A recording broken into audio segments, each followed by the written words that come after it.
Olá, você acompanha agora o Fatos em Foco, a sua revista eletrônica com notícias e entretenimento. Eu sou Maria Alice Dias e você vai ver agora os principais destaques de hoje. IBGE mostra que os homens ampliaram a participação nas tarefas domésticas, mas as mulheres ainda dedicam quase o dobro do tempo deles. Estudo revela o horário ideal para dormir e evitar doenças. A Torre Yantai-san promete virar um novo ícone na costa da China, com o melhor pôr do sol do mundo. Há mais homens se dedicando às tarefas domésticas no país do que havia no passado. Ainda assim, eles participam menos que as mulheres e, quando o fazem, dedicam bem menos horas que elas. Um fenômeno que também se observa no tempo voltado ao cuidado com crianças, idosos, enfermos ou pessoas com deficiência. Em 2019, antes da pandemia, as mulheres dedicavam, em média, 21,6 horas semanais para os afazeres domésticos e ou cuidados de pessoas. Entre os homens, a média era de 11 horas por semana, uma diferença de 10,6 horas a mais. Em 2022, essa diferença caiu para 9,6 horas. Apesar da redução, são as mulheres que mais sentem o peso das tarefas domésticas e o cuidado com outras pessoas. Elas dedicam, em média, 21,3 horas semanais para isso, enquanto os homens despendem pouco mais da metade desse tempo, 11,7 horas semanais. Segundo a pesquisa, 85,4% da população brasileira com mais de 14 anos realizou afazeres domésticos onde moram ou na casa de parentes em 2022. Em 2019, era 85,9%.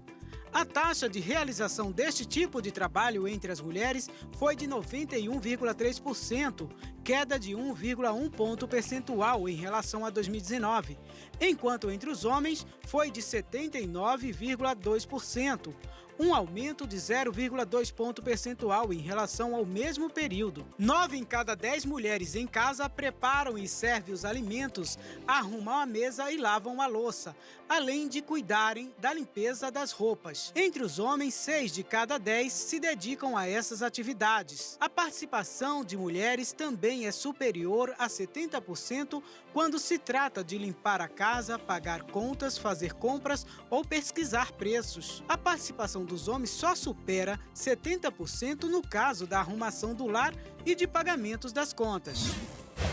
E olha só, cientistas da Universidade de Nebraska-Lincoln, nos Estados Unidos, realizaram alguns testes com aqueles potes de plástico que costumamos guardar comida, inclusive para crianças. Eles descobriram que o utensílio libera 2 bilhões de nanoplásticos e 4 milhões de microplásticos quando é exposto à fonte de calor.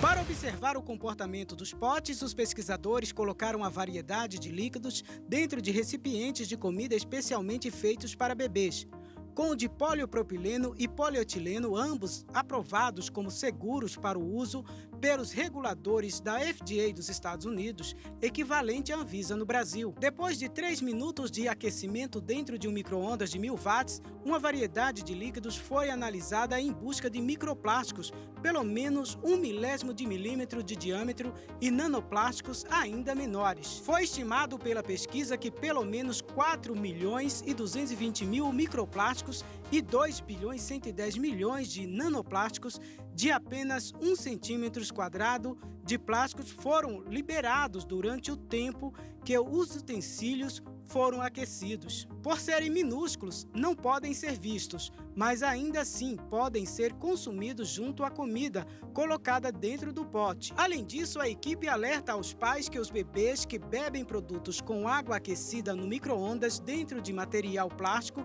e as crianças pequenas que consomem laticínios aquecidos no aparelho estão absorvendo as maiores concentrações relativas de plástico. Ainda que não exista comprovação de efeitos colaterais causados por essa liberação, a equipe de Nebraska encontrou indício de que 3/4 de células renais embrionárias cultivadas morrem 2 dias depois de serem expostas a estes fragmentos de plásticos. Outro dado importante é que, em um relatório feito pela Organização Mundial da Saúde no ano passado, foi recomendada uma exposição limitada a esse tipo de partícula. A Organização Mundial da Saúde atualizou as diretrizes sobre o consumo de gorduras e carboidratos como parte de uma dieta saudável. O objetivo é ajudar a reduzir o risco de ganho de peso e de doenças associadas à obesidade, como diabetes tipo 2 e problemas cardiovasculares. Segundo a OMS, as recomendações são baseadas nas últimas evidências científicas. Em destaque está a importância de levar em conta tanto a quantidade quanto a qualidade do que é consumido, assim como a importância de adicionar carboidratos de boa qualidade ao cardápio para reduzir o risco de obesidade e de doenças associadas, além de manter a recomendação de limitar o açúcar adicionado a 10% do total de calorias diárias. O novo documento fala em incluir frutas e verduras, por exemplo, e estabelece a quantidade para cada faixa etária. Em outras palavras, enfatiza a importância de não apenas excluir o que é ruim, mas também incluir o que é bom. Já o consumo total de gordura continua limitado a, no máximo, 30% da ingestão diária de calorias. Acima dos 2 anos de idade, é recomendado priorizar aquelas insaturadas, presentes em fontes vegetais como azeite, abacate, nozes, entre outros. As gorduras saturadas, encontradas principalmente em alimentos de origem animal, como carnes e laticínios, devem ser limitadas a, no máximo, 10% do total. Já as chamadas gorduras trans, empregadas principalmente nos industrializados, não podem superar 1% das gorduras consumidas. O documento ainda reforça que tanto as gorduras saturadas quanto as gorduras trans podem ser substituídas por outras do tipo mais saudável, ou mesmo por carboidratos contendo fibras, como grãos integrais, frutas e vegetais. O documento da OMS também traz indicações específicas para as necessidades de crianças e adolescentes, divididos por faixa etária. Que levar uma vida saudável evita uma série de doenças, todo mundo já sabe. Mas isso inclui também a hora de dormir. Pois é, um estudo realizado pela Universidade de Harvard revelou que adotar hábitos saudáveis de sono pode ter impacto positivo em sua saúde vascular e cerebral, dormindo na hora certa. Divulgado na revista European Heart Journal Digital de relevância científica inquestionável, o mais recente estudo da instituição norte-americana acompanhou mais de 80 mil indivíduos entre 45 e 79 anos ao longo de uma semana. Nele foi sugerido um horário ideal para se deitar e garantir um sono de qualidade, prevenindo problemas cardíacos. As pessoas que têm o costume de dormir entre 10 e 11 da noite têm menor probabilidade de desenvolver doenças cardíacas do que aquelas que se deitam mais cedo ou mais tarde. Para chegar a esse resultado, cada participante usou dispositivos de monitoramento no pulso, além de terem respondido um questionamento sobre hábitos diários. Com aqueles que vão para a cama às 11 da noite, foi evidenciado um aumento de até 25% das chances de manifestação de doenças cardiovasculares, em comparação àqueles que dormem no horário indicado. Já os que dormem antes das 10 têm suas chances aumentadas em 24%. Especialistas apontaram que distúrbios do sono podem influenciar significativamente no aumento do risco de tais condições, incluindo o AVC. Durante o sono, o organismo passa por processos essenciais de reparo de limpeza, especialmente no cérebro, removendo toxinas acumuladas ao longo do dia. A interrupção desses processos pode afetar a saúde vascular e, por fim, ressalta a importância de manter uma boa qualidade do sono e seguir uma rotina regular, visto que ambos desempenham um papel crucial na manutenção da saúde cerebral e cardiovascular, ou seja, a adoção de hábitos saudáveis de sono pode resultar em um impacto positivo na saúde vascular e cerebral. O teletrabalho ganhou força durante a pandemia de Covid como forma de evitar contato físico e também de preservar empregos. Porém, um novo estudo revelou que a produtividade do trabalhador nesta modalidade cai 18% quando comparado com quem faz o trabalho na empresa. Possivelmente, o teletrabalho é uma prática que muitas empresas ainda mantêm e que deve ficar para o futuro. Ainda que muitos defendam que, além de ser mais cômodo e que promove um maior equilíbrio entre o trabalho e a vida pessoal, trabalhar a partir de casa é mais produtivo. Um estudo feito por economistas das universidades norte-americanas MIT e da Califórnia apontou que o teletrabalho reduz a produtividade. Para isso, foram divididos 2 grupos compostos por 235 trabalhadores da cidade de Chennai, na Índia, por 8 semanas, onde as pessoas de um dos grupos trabalhavam de casa e as do outro na empresa. Os resultados mostraram que aqueles que estavam em home office eram 18% menos produtivos, com base na velocidade de digitação na rede, comparativamente aos que trabalhavam no escritório. Além disso, foi estipulado que os trabalhadores da empresa cumpriam um horário normal das 9 da manhã às 5 da tarde, enquanto os que estavam em casa podiam escolher quando iriam realizar as 35 horas semanais. Um dos economistas explicou que algumas pessoas podem optar por trabalhar a partir de casa, mesmo que saibam que são menos produtivas, porque precisam estar no seu lar durante o dia, devido a vários motivos, como cuidar dos filhos. A Holanda pode ter descoberto uma solução para pessoas que têm rotinas mais agitadas ou até mesmo estressantes. O chamado Niksen é uma tendência de bem-estar holandesa, que significa não fazer nada.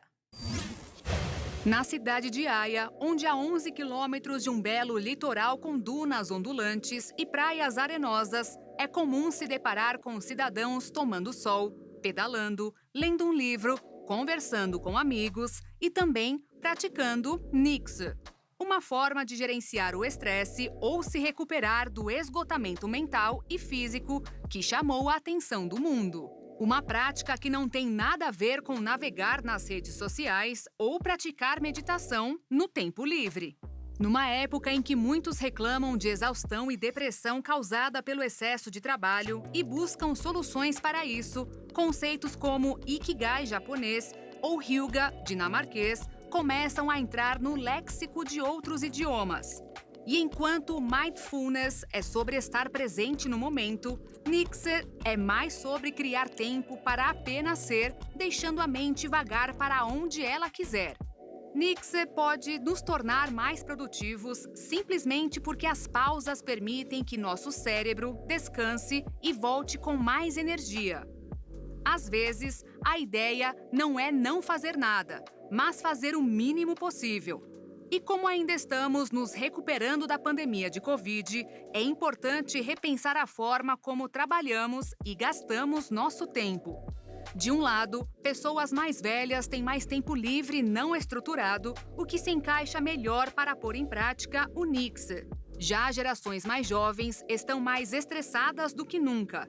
E isso ocorre mesmo na Holanda, um país tradicionalmente aplaudido por seu equilíbrio entre a vida profissional e a pessoal.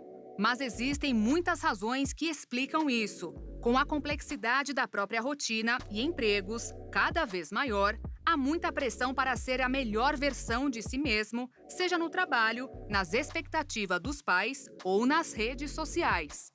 De um modo geral, não é necessariamente ruim ficar em estado de estresse por um momento que você está realmente focado. O problema é quando isso sai do controle. E é aí que o Nikse pode ajudar. Quando não está fazendo nada, você se conecta ao seu modo padrão. E esse modo é responsável pela divagação e pela reflexão da mente.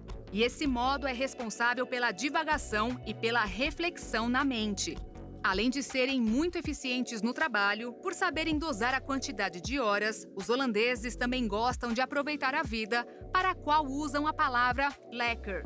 Ela significa deliciosa ou saborosa, mas pode ser usada para se referir a qualquer coisa boa e agradável, como lekker warm, deliciosamente quente, lekker slapen, deliciosamente dormindo, e claro, lekker niks, ou deliciosamente sem fazer nada.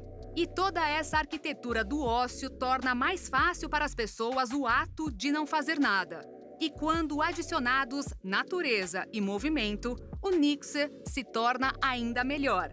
Em cooperação com o sistema ferroviário holandês, a Wandelnet, uma fundação dedicada à criação e manutenção de trilhas para caminhadas, criou o NS Wandeligen, uma teia de trilhas para caminhadas de fácil acesso por trem ou outros transportes públicos. Esses caminhos medem entre 7 e 22 quilômetros de comprimento, o que os torna perfeitos para passeios de um dia. E devido aos muitos bancos instalados ao longo do caminho, é até possível fazer uma pequena pausa niks. É comum as pessoas idosas reclamarem de dores no inverno. As baixas temperaturas podem trazer riscos adicionais a esse grupo mais sensível às baixas temperaturas. Mesmo quando faz 20 graus, para quem mora na Bahia, por exemplo, é frio demais. No frio, elas costumam ser mais frequentes e eu nem estou falando das roupas, tais como jaquetas, calças e outros agasalhos, mas sim das dores no corpo. Essa relação é antiga e comprovada por um estudo da Escola de Medicina de Harvard. A pesquisa atestou que 67% das pessoas entrevistadas sentem mais dores quando acontece uma mudança brusca de temperatura. Senilda e Celídia conhecem muito bem esses efeitos. Realmente lá na roça onde eu moro, quando a gente acorda de manhã, é muito frio, aí vem as dores nos braços, as dores nas pernas, quem tem problema de reumatismo, né? E eu mesmo tenho problema na perna, de joelho, eu passo muito mal, que é muito frio mesmo, de verdade.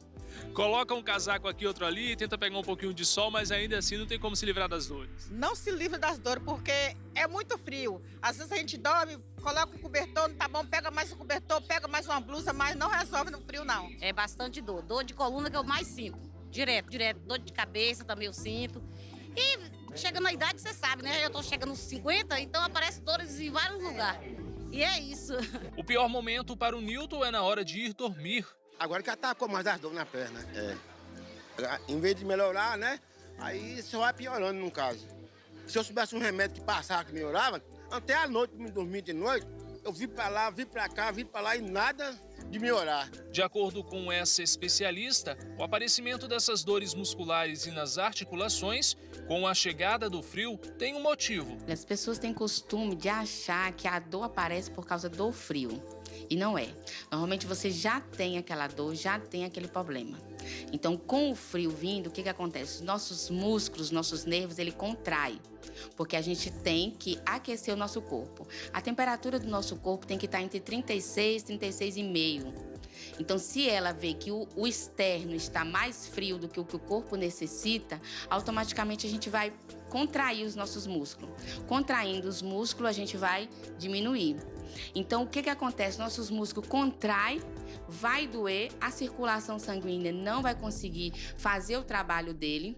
Automaticamente, mesmo sabendo que os ossos estão abaixo das camadas, mas automaticamente quando os seus nervos estão puxados, ele vai fazer o quê? A contração dos ossos também.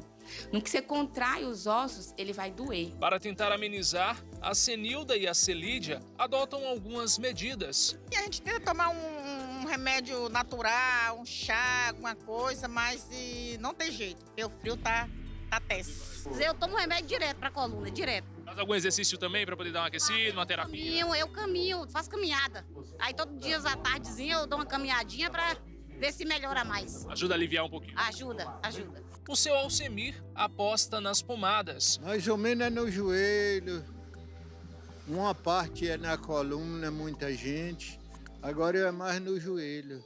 De acordo com a massoterapeuta, pessoas que possuem condições nos ossos, como os nossos entrevistados, costumam sentir mais. A melhor forma de amenizar e prevenir as dores de inverno é se mantendo em movimento. Mesmo que você não goste de academia ou que você não queira ir para academia, você se alongue em casa, se alongue antes de levantar da cama, porque o seu corpo entende que está deitado, está quentinho, está gostoso, está confortável. Porém, você vai dar um estímulo para o seu cérebro, dizendo que ele tem que levantar, ele tem que sair daquela comodidade.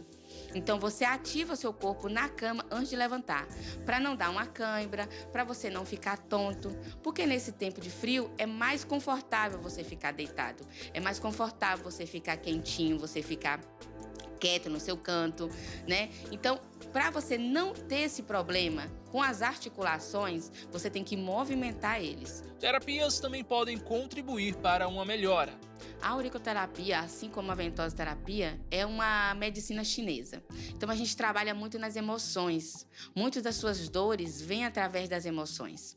Às vezes emoções guardadas, às vezes emoções de infâncias, então que foram guardadas há muito tempo e ela reflete no seu corpo. Então, esses tratamentos, ele trabalha muito na sua emoção, trabalhando também o seu corpo físico. E olha só, um médico pediatra virou o queridinho dos bebês por conseguir, ou melhor, não fazer com que eles chorem na hora de tomar injeção, usando táticas infalíveis. Vamos ver. Inham Patel trabalha no Hospital Infantil Asiático em Ahmedabad, Nova Delhi, na Índia.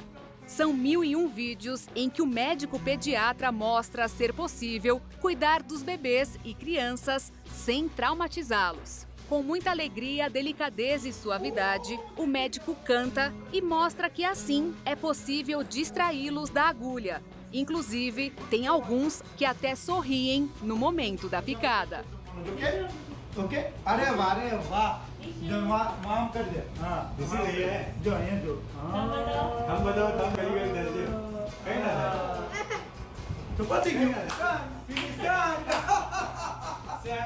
O que não falta no consultório de Inham Patel é música e brinquedo. Nos vídeos, ele mistura um pouco de inglês com hindi e costuma cantar versos da cultura indiana tão presentes na vida dos pequenos pacientes.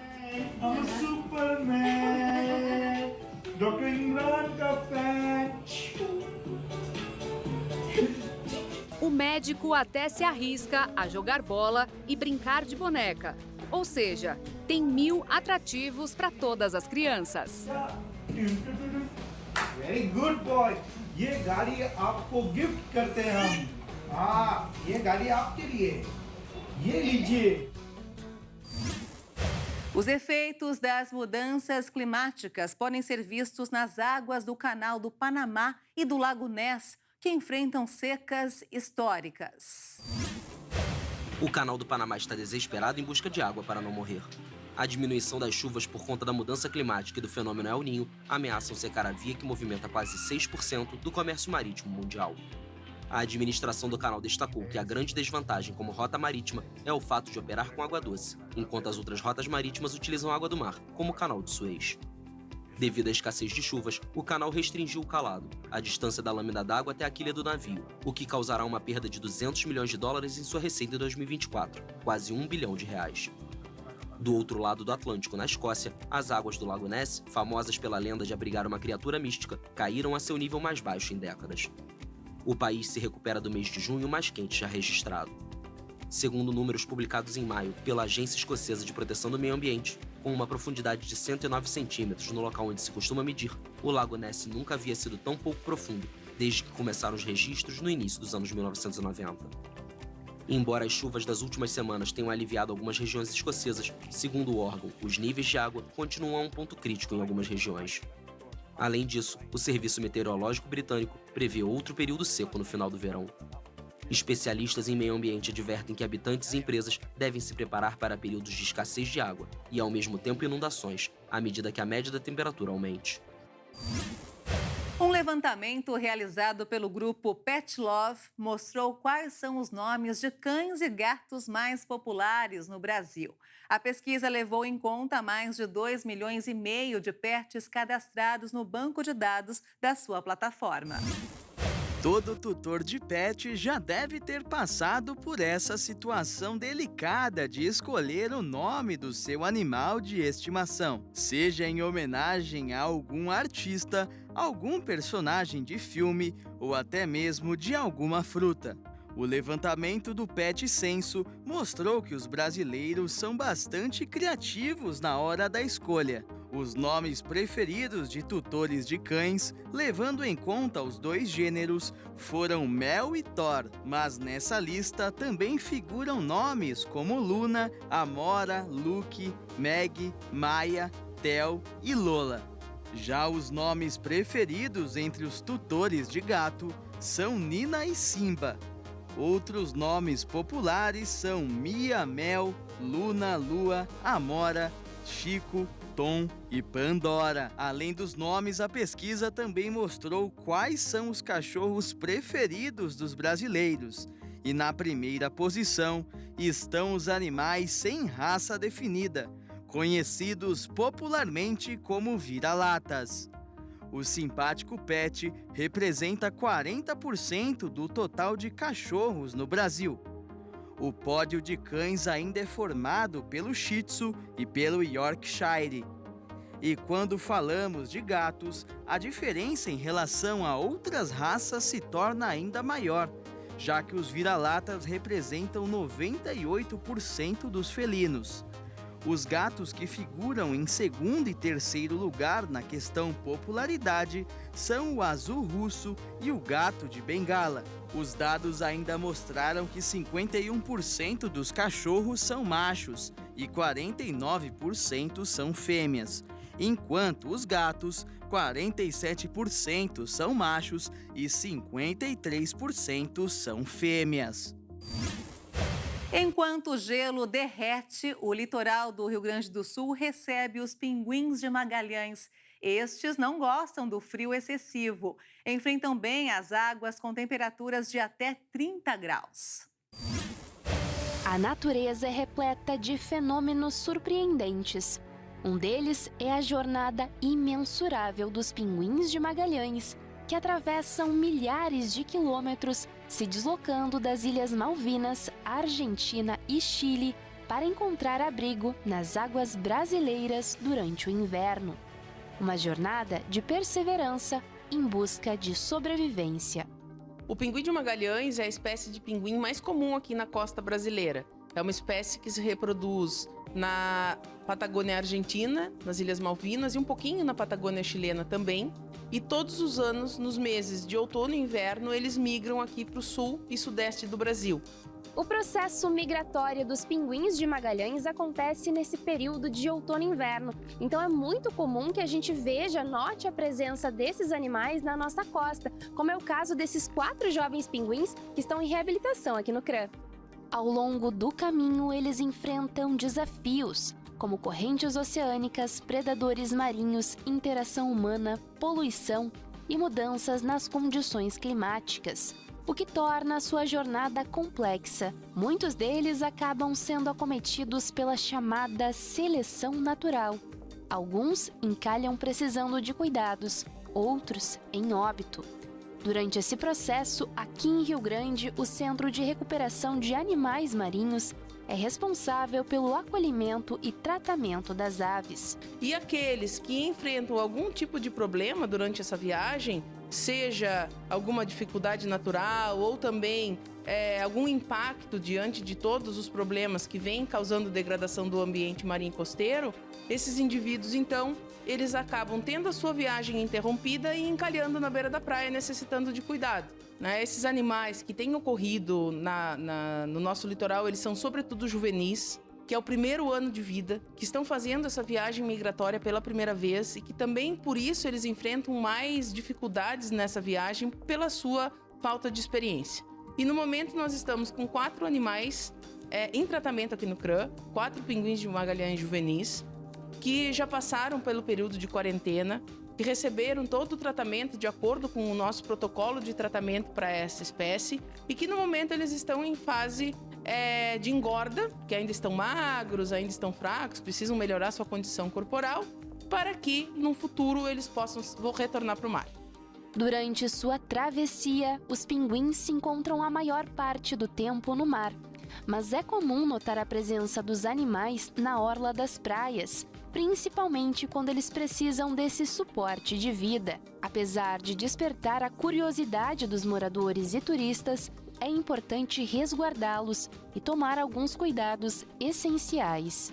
E o que nós orientamos é para que a população, sempre que encontrar um pinguim vivo fora da água, entre em contato conosco para que a gente possa providenciar o resgate, que se mantenha afastado do animal, que não deixe os animais domésticos se aproximarem, como cães principalmente, mas também gatos e outros animais, que não ofereça alimento, que não ofereça água e que não tente colocar o animal para dentro do mar outra vez. Que os pinguins, quando ocorrem debilitados na beira da praia, na sua maioria estão em situação de hipotermia. Então os animais eles estão com frio, então também são animais que não necessitam, essa espécie de pinguim, ela não necessita do gelo para sobreviver, que também essa é uma questão bem mistificada para os pinguins. Então a nossa orientação é nesse sentido. A migração dos pinguins de Magalhães é um testemunho da incrível adaptabilidade da vida selvagem às condições ambientais e humanas. E cabe a todos nós fazermos a nossa parte, cuidando e preservando os habitats marinhos. Afinal, a beleza e a vitalidade da natureza e das espécies também precisa ser apreciada pelas gerações futuras. O Copacabana Palace completou 100 anos. O famoso hotel do Rio de Janeiro é um símbolo do glamour carioca e palco de histórias, além de colecionar visitantes ilustres. Desde sua inauguração, em 13 de agosto de 1923, estrelas mundiais, chefes de Estado e monarcas visitaram seus salões, as suítes luxuosas e o famoso balcão com uma vista impressionante da praia mais emblemática da cidade e cartão postal do Brasil. Estes rostos são expostos em uma galeria de fotos redesenhada para o centenário. A nata da política brasileira frequentava o hotel até 1960, quando o Rio de Janeiro deixou de ser a capital do país. Para folhear o livro de visitas, é preciso usar luvas. Desenhado pelo arquiteto francês Joseph Gir, o Copacabana Palace foi inspirado em hotéis emblemáticos construídos no começo do século XX na Riviera Francesa. O empresário Otávio Guinle fundou o local e sua família continuou na gestão até 1989, quando foi comprado pelo grupo Orient Express. Desde 2018 é parte do conglomerado francês LVMH.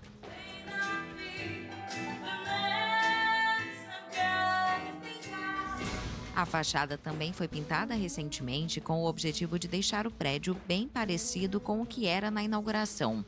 Colecionando histórias e visitas ilustres, os funcionários do hotel acreditam que o Copacabana Palace vai seguir brilhando por mais 100 anos. O maior cruzeiro do mundo vai zarpar em 2024. O navio Icon of the Seas tem capacidade para quase 10 mil pessoas e é 5 vezes maior do que o Titanic. Mais parecido com uma cidade pequena do que com um navio, a embarcação comissionada pela Royal Caribbean conta com vários parques aquáticos e mais de 20 decks. 5 vezes maior do que o Titanic. Ele tem capacidade para quase 10 mil pessoas. Este navio é agora, até onde sabemos, o maior navio de cruzeiro do mundo. Devo acrescentar, é claro, que não é apenas o tamanho, é também o navio de cruzeiro mais sofisticado do mundo quando se trata de tecnologia. Estamos usando também a eficiência energética.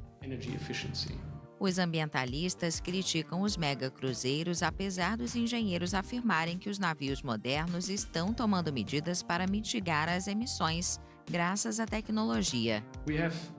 Gastamos muitas horas de engenharia para otimizar todos os sistemas a bordo. Você tem tudo a bordo: tratamento de água, saunas, cozinhas, cabines, precisa de luz, precisa de eletricidade e assim por diante. E combinando todos esses sistemas, otimizando-os. Depois, é claro, introduzindo novos sistemas.